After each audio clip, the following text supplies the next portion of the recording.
आप एक गुलाब की टहनी जिसमें फूल खिला हो ले आएं कहीं से या खरीद करके ले आएं और एक गमले में डाल दें, उसमें खिला ही है गुलाब का फूल, और ताली बजाएं कि देखो मेरे आंगन में गुलाब का फूल खिला है। खिला तो है लेकिन होगा क्या?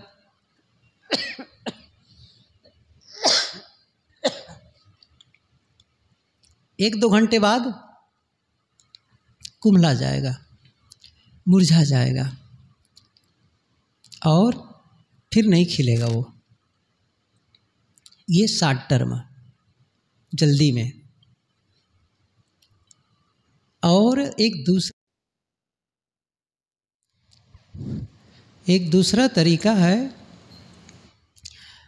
एक छोटा सा पौधा गुलाब का ले आए नर्सरी से, या फिर कोई कलम एक डंठल ला करके लगा दें और आप उसको खाद पानी सूर्य की रोशनी दें और उचित सुरक्षा करते रहें, तो धीरे धीरे वो ग्रोथ करेगा, बड़ा होगा और बड़ा होगा।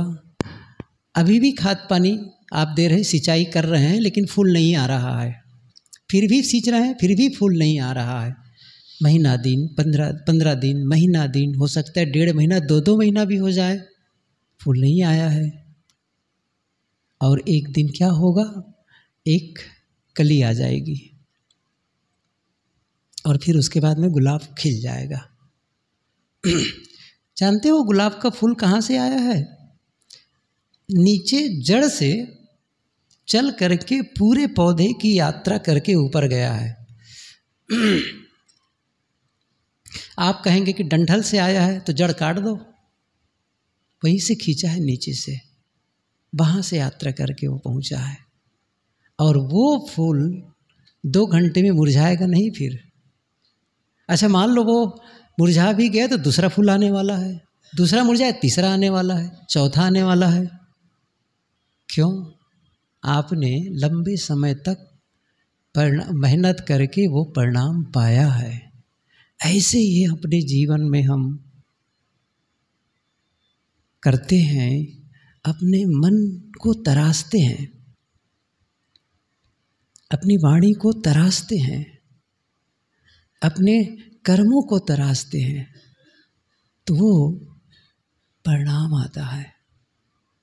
तब ऐसी स्थिति में एक ऐसी भूमिका, मैंने कहा ना, पौधे को एक फूल के लिए आपने एक भूमिका निर्मित कर दी, फिर आप जबरदस्ती नहीं कर सकते। जल्दी फूल खिलो, देर हो रही है, मैं डंडे से पीटूंगा, जल्दी खिलो। आप पौधे को डंडे से पीटेंगे तो भी जल्दी फूल नहीं आएगा। और आप परिणाम दिखे बगैर काम करते हैं, परिणाम दिखे बगैर काम करते हैं। ऐसे ही जब आप शुरुआत करेंगे, 2 दिन, 4 दिन, साल, 2 साल, परिणाम दिखे बगैर आपको मेहनत करनी है। ऐसा थोड़ी कि आज शुरू किए या 1 सप्ताह तक आप साधना किए, कुछ तो पता नहीं चल रहा है, न सांस दिखाई देती है, न विचार दिखाई देते हैं, कुछ नहीं कुछ नहीं होगा। बात सही कहते हैं आप। एक घड़ा हो, सूखा घड़ा, और एक एक बूंद पानी उसमें डालें तो कई बूंद तो वो घड़ा ही सोख लेगा, उसको पता ही नहीं चलेगा, है ना, पता ही नहीं चलेगा। लेकिन लगातार बूंद बूंद बूंद बूंद आने दो, तो कहावत है ना, बूंद बूंद से घड़ा भरता है, तो भर जाएगा फिर। करते करते सद्गुरु ने ये पंक्ति कही है, सुने हैं कई बार, सबको याद है। करत करत अभ्यास ते, जड़मति होत सुजान, रसरी आवत जात ते, सिल पर परत निशान। Practice makes man perfect. अभ्यास आवश्यक है। एक केवल अभ्यास से काम भी नहीं चलेगा, आप वो स्थिति भी लाएं मन की, वो दशा, ये जरूरी है। तो हमें एक भूमिका निर्मित करनी, मनोदशा बनानी है। मैंने कहा ना शुरू में, जो भी परिणाम आ रहा है वो परिणाम इसी जीवन में, और इसी को ठीक करना है। अपने को ठीक करते हैं तो परिणाम बदल जाता है, और कुछ नहीं है। अपने को ठीक करना है, इसी वो अपने को ठीक करने का मतलब ही यही है। मैंने कहा ना, 3 बातें अभी कही। बस आपका मन, ये प्रथम है, आपकी वाणी और आपकी इंद्रियां, या आपके कार्य कहो। और ये वाणी और जो इंद्रियां हैं वो स्वतंत्र भी नहीं है, सीधे मन एक ही है, बस एक है। क्योंकि वाणी कहाँ से निकल रही है? मन से। कर्म का निर्देश कहाँ से हो रहा है? मन से। मैं उठकर चलूं या मैं बैठा रहूं, कहाँ से ये संदेश आता है? भीतर से। यह काम करूं, यह काम न करूं, कहाँ से आया? भीतर से। क्या बोलना है, क्या नहीं बोलना है, कहाँ से आया? भीतर से।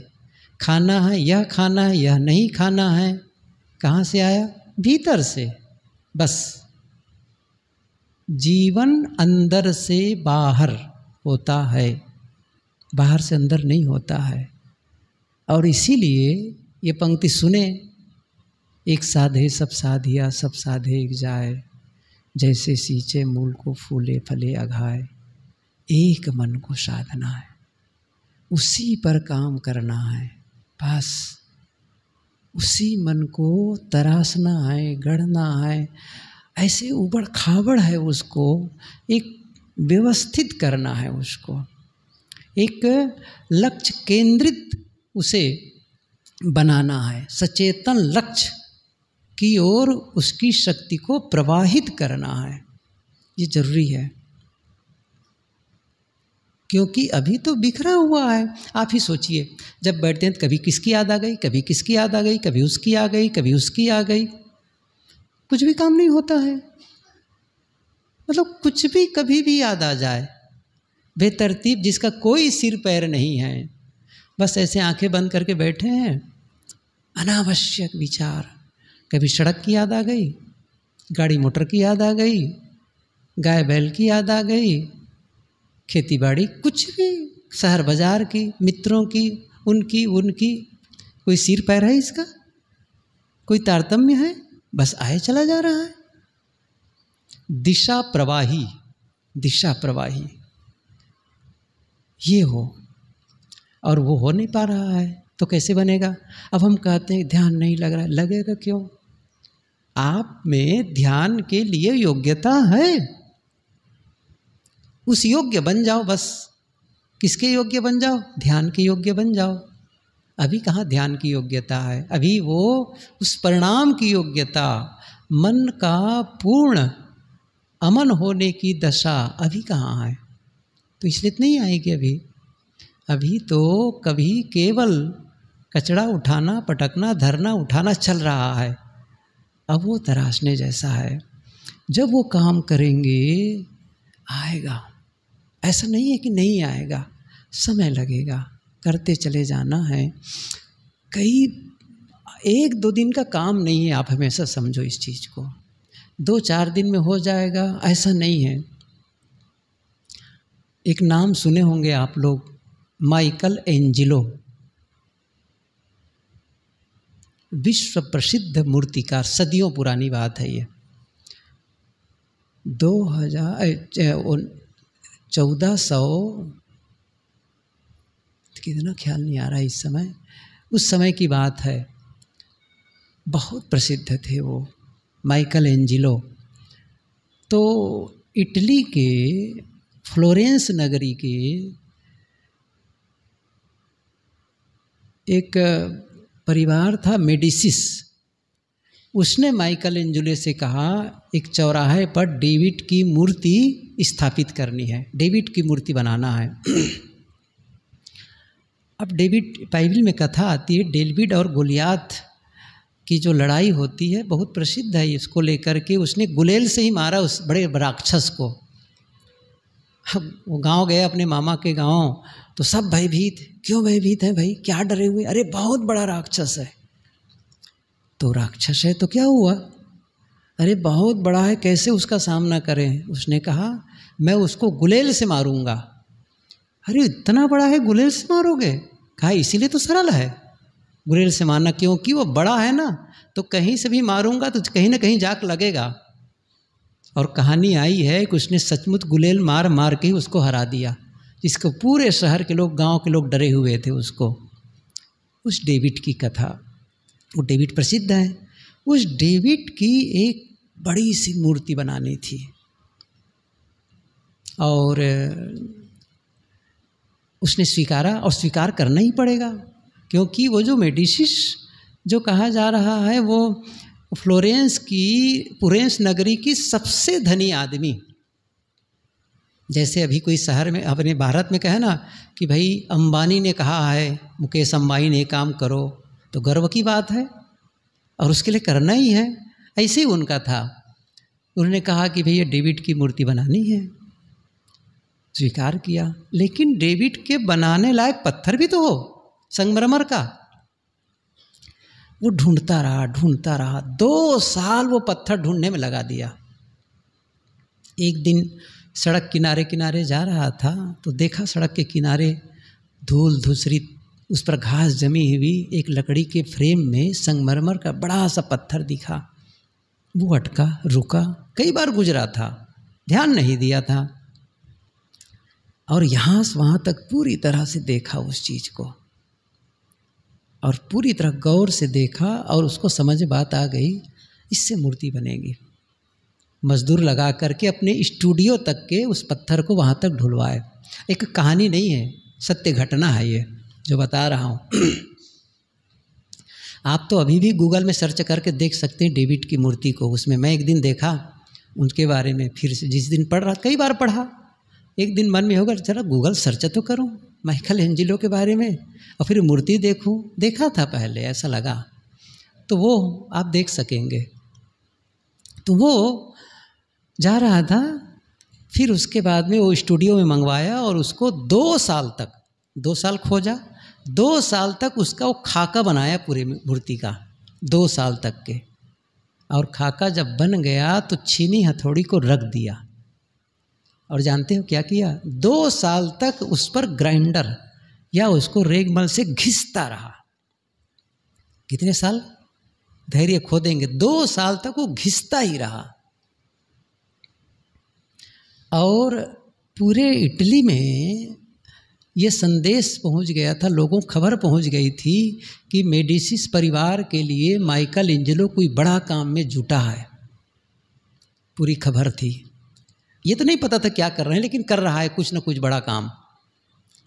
जब उसका अनावरण के दिन आया, उसकी स्थापना का दिन आया, तो हजारों लोग उस चौराहे पर खड़े थे।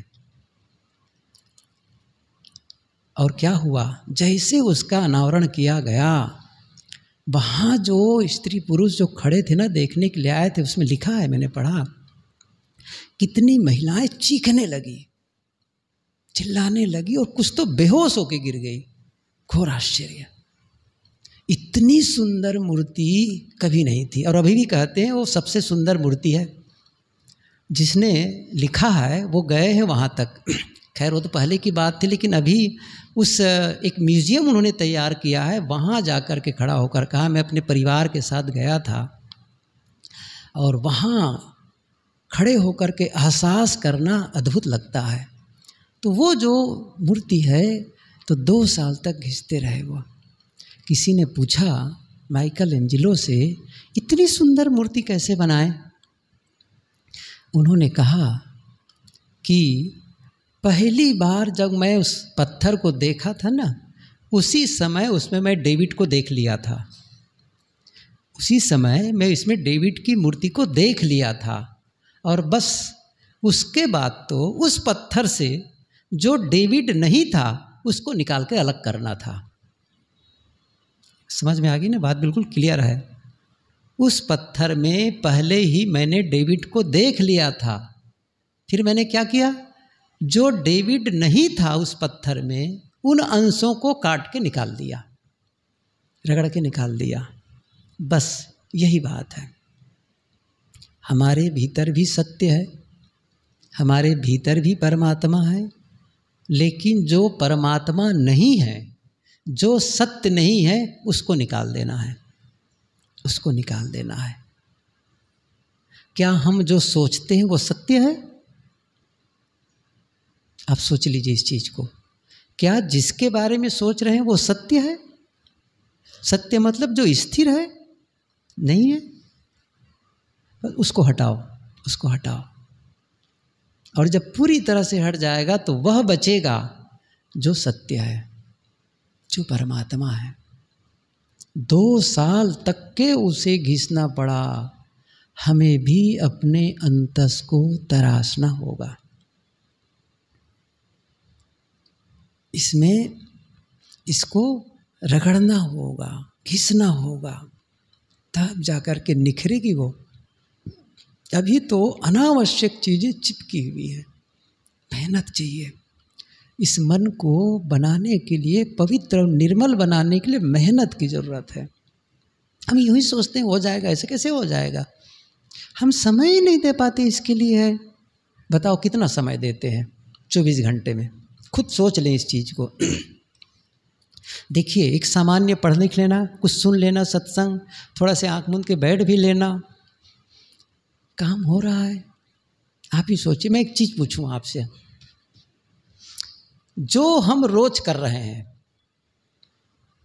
चाहे हम साधु का कपड़ा पहने हो या फिर गृहस्थ का कपड़ा पहने हो, जो आज मैं कर रहा हूँ, साल भर से, 2 साल से, 3 साल से जैसा कर रहा हूँ, सुबह मेरा ध्यान सत्संग का समय, रात में भी पाठ सत्संग का समय, दिन में जो स्वाध्याय जो भी करता हूँ, सुबह से शाम तक जो मेरा खान पान है, जैसा भी है, जो मेरे रिश्ते हैं साथियों के साथ में, जैसे यदि ऐसे ही आप करते रहें और जीवन भर करते रहें, तो ऐसा लगता है कि जो आप कर रहे हैं उससे सफलता मिलेगी, उसमें आत्मानुभव हो जाएगा।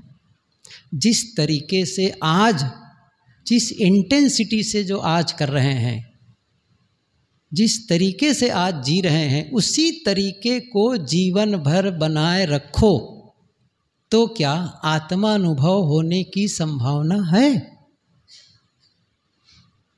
क्या आएगा? नहीं आने वाला है, नहीं आने वाला है। क्योंकि उसकी कुछ तो सुगंधी आनी चाहिए, कुछ तो उसकी झलक मिलनी चाहिए। वैसा तो हो ही नहीं रहा है अभी, तो कैसे हो जाएगा? इसका मतलब है कुछ अतिरिक्त, कुछ अलग करना होगा। मतलब जो आज हम लोग का दैनिक रूटीन है ना, उससे कुछ तो अलग करना होगा। कुछ अपने भीतर है जिसे ठीक करना होगा। यदि उसे ठीक नहीं करेंगे तो फिर सफलता भी नहीं मिलेगी। हर चीज को देखना पड़ेगा। ये मन को तराशना बहुत ज़रूरी है। इसी से काम होना है। एक ऐसी परिस्थिति जीवन में निर्मित कर लें जहाँ ध्यान का जन्म हो। आप महसूस करने लग जाएं भीतर से आनंद का। क्लेश रहित मन, जिसको गुरुदेव जी कहा करते थे, क्लेश रहित मन, वो आए। हम सबको यही करना है। आपको भी करना है, मुझे भी करना है, हम सबको। इस समय ध्यान का समय हो गया है। थोड़ा से ध्यान में बैठे और एक भिन्न विषय पर अगले समय से चर्चा करेंगे।